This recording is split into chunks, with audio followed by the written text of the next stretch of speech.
Haryana at 9 PM news channel में आप सबका स्वागत है। आइए आपको कराते हैं खबरों से।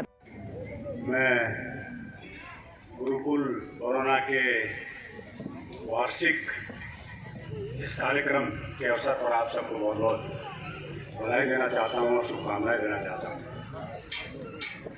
साथ ही मैं उन सभी भाई और बहनों को भी बहुत बधाई और धन्यवाद देना चाहता हूँ जिन्होंने अपने बच्चों को यहाँ इस पद्धति में शिक्षा देने का निर्णय लिया है।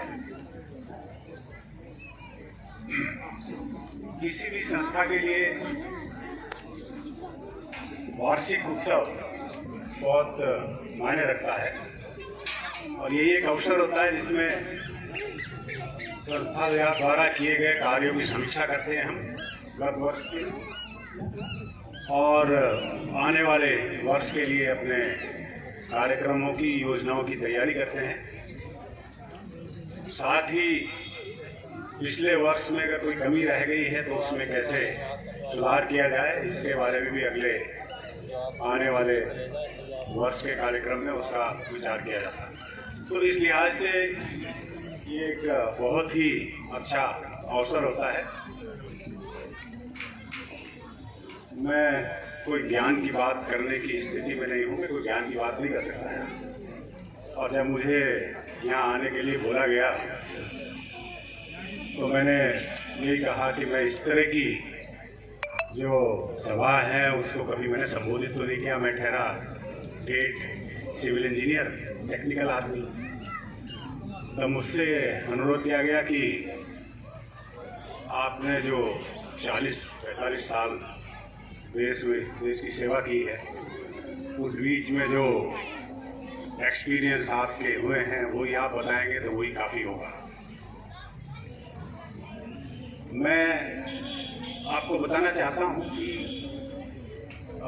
यहाँ आज आकर मुझे बहुत अच्छा लगा है। मुझे पुस्तक भेंट की गई जिसमें गुरुकुल और वैदिक पद्धति से स्कूल की प्रारंभिक शिक्षा के बारे में बताया गया है।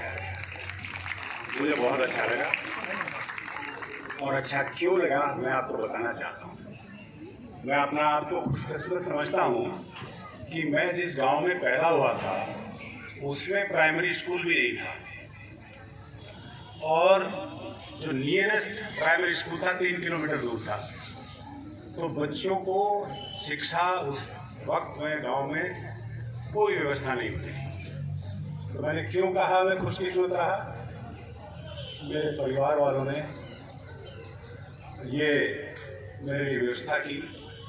घर पे ही एक साधु पुरुष को बुलाया गया और मेरे और परिवार के 4-5 बच्चों की शिक्षा घर पे, और मैं समझता हूँ लगभग इसी पद्धति के हिसाब से हुई। वो जो गुरु जी थे बिल्कुल साधु समान गुरु जी थे।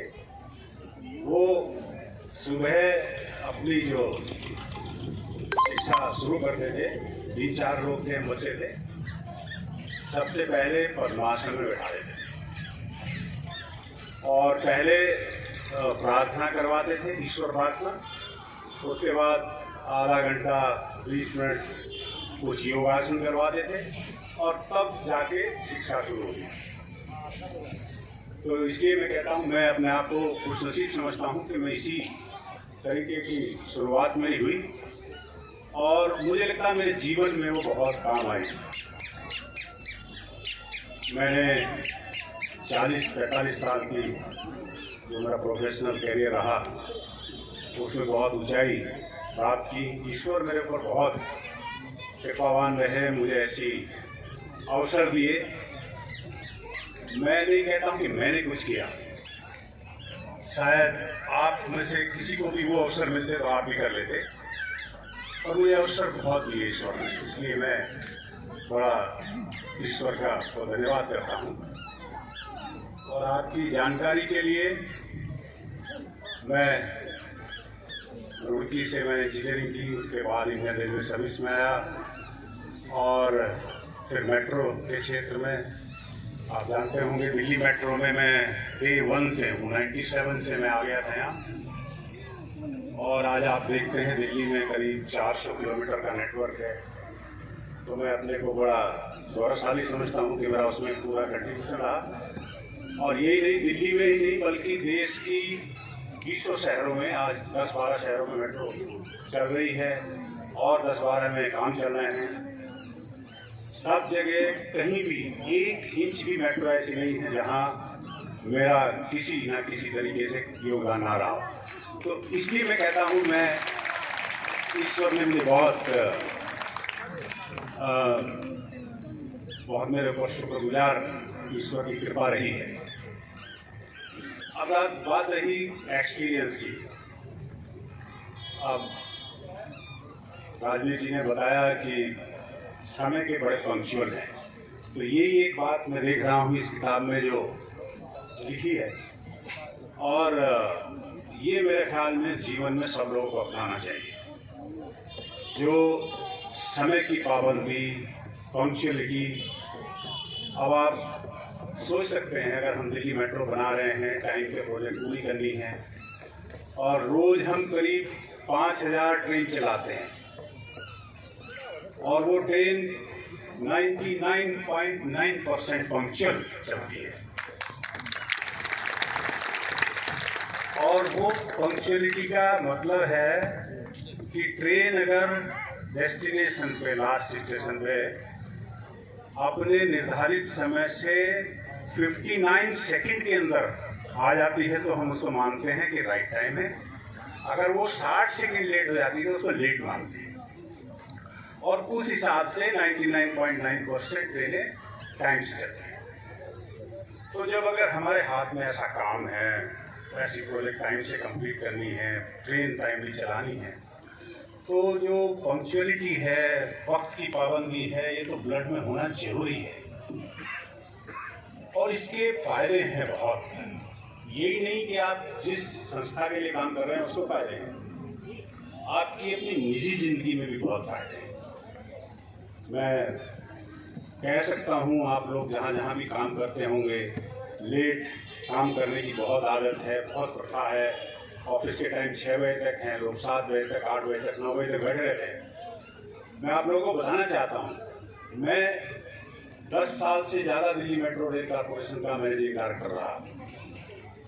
एक ऐसी संस्था जहाँ 15,000 लोग काम करते हैं, हर रोज 12 से 14 करोड़ की इनकम है, और हर रोज 12 से 14 करोड़ की का एक्सपेंडिचर है। ऐसी संस्था को चलाने वाला टॉप मैन लोग ये सोचते होंगे, भाई ये तो बड़ा बहुत बिजी होगा, लेट रात तक ऑफिस में बैठा रहता होगा। लेकिन मैं आपको बताऊं, मैं रोज शाम को ठीक 5:30 बजे ऑफिस छोड़ देता था।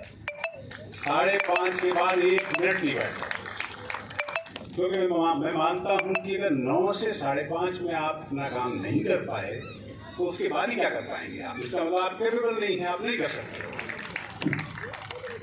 तो अब वो लोग, कुछ लोग कहते हैं, तो क्या आप तो एमडी हो, आप 5:30 या 5:15 निकल जाओ, आपका क्या है? आपसे कोई पूछने वाला तो नहीं है।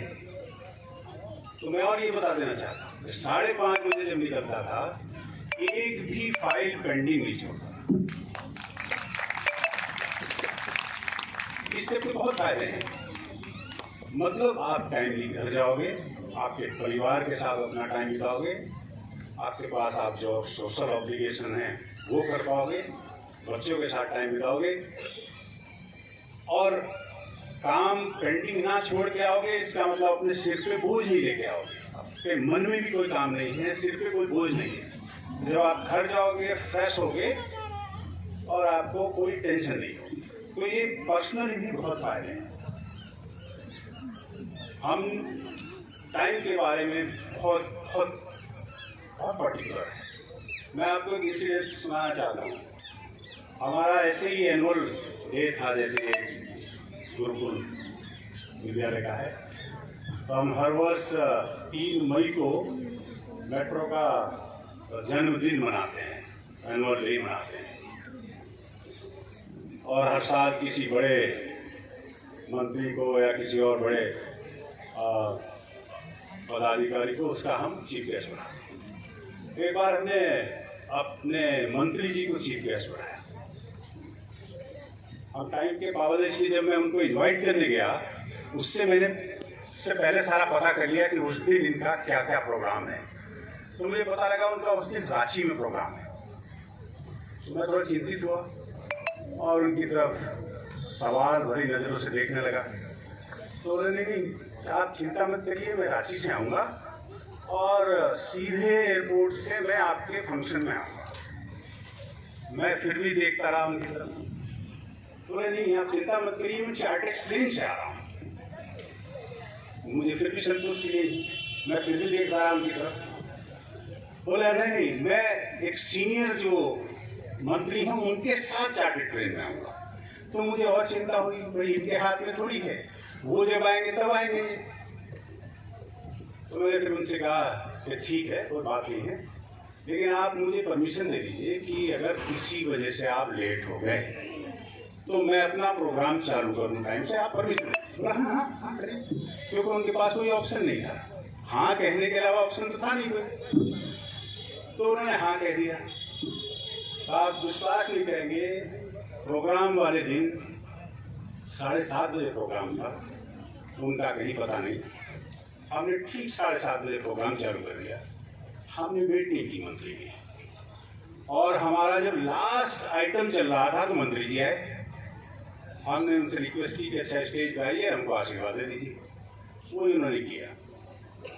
तो मैं जो कहना चाह रहा हूँ कि अगर आप टाइम के पाबंद रहना चाहें तो रह सकते हैं। ना रहने के लिए हजार बहाने हैं, बस नहीं है, ट्रैफिक जाम है, घर में खाना टाइम से नहीं बना, ये नहीं हुआ, वो नहीं हुआ, हो सकता है। लेकिन अगर आप चाहें तो टाइम के पाबंद रह सकते हैं। और मेरी बात मानिए, इसके बहुत फायदे हैं, बहुत फायदे हैं।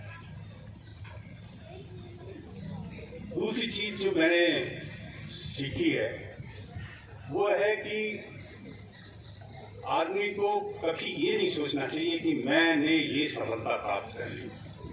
उस सफलता के पीछे जितने लोगों का योगदान है उन सबको याद करते रहना चाहिए, उनको धन्यवाद देना चाहिए, उसको एक्नॉलेज करना चाहिए।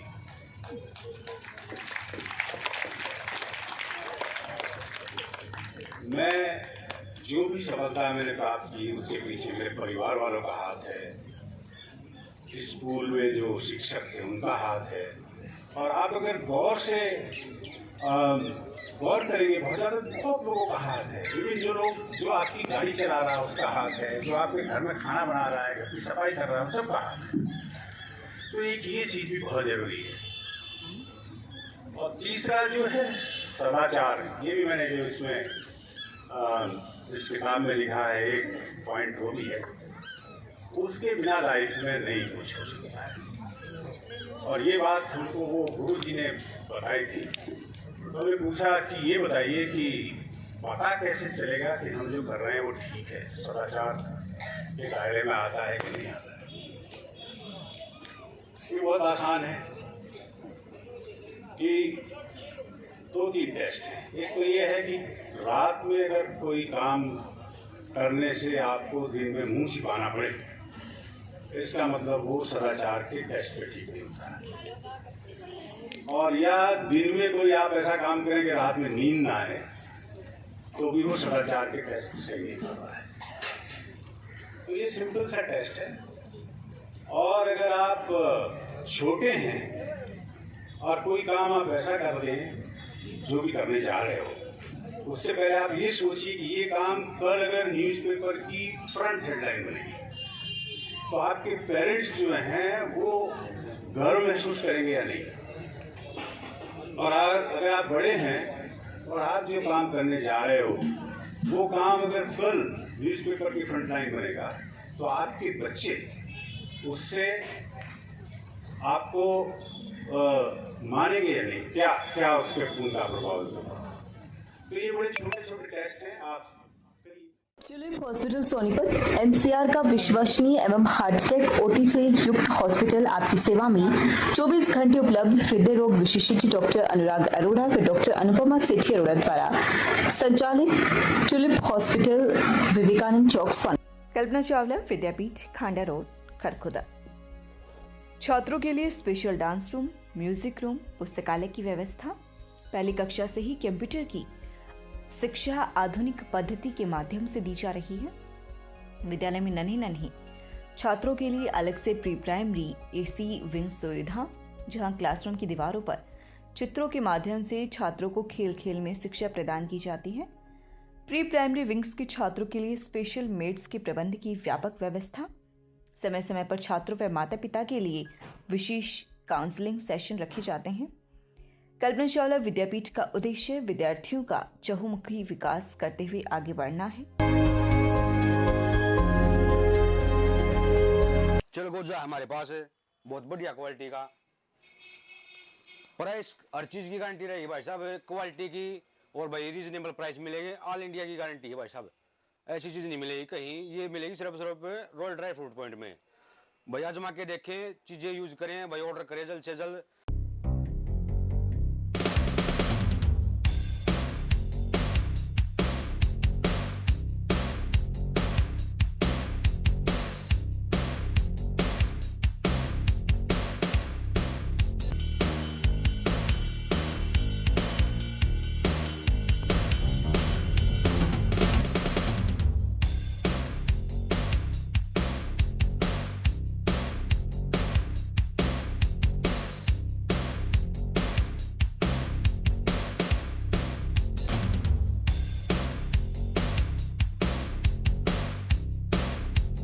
बच्चों के चहुमुखी विकास के लिए प्रताप स्कूल खरखोदा का चयन करें, ताकि आपके बच्चे संस्कार, शिक्षा, टेक्नोलॉजी, खेल, स्वास्थ्य एवं सांस्कृतिक गतिविधियों द्वारा विदेशों में तिरंगा फहराते हुए इंजीनियर, डॉक्टर, लेफ्टिनेंट तथा राजनेता बनकर देश एवं विदेशों में उच्च पदों को सुशोभित कर सकें।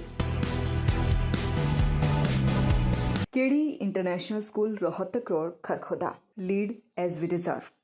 Salient features: nature abundant campus, day scholar, day boarding facilities, senior and well qualified academician, National Education Policy 2020 based curriculum, smart classes, language lab, excellent teachers, advanced infrastructure. AP Garg Public School, Sapla Road, Kharkhoda.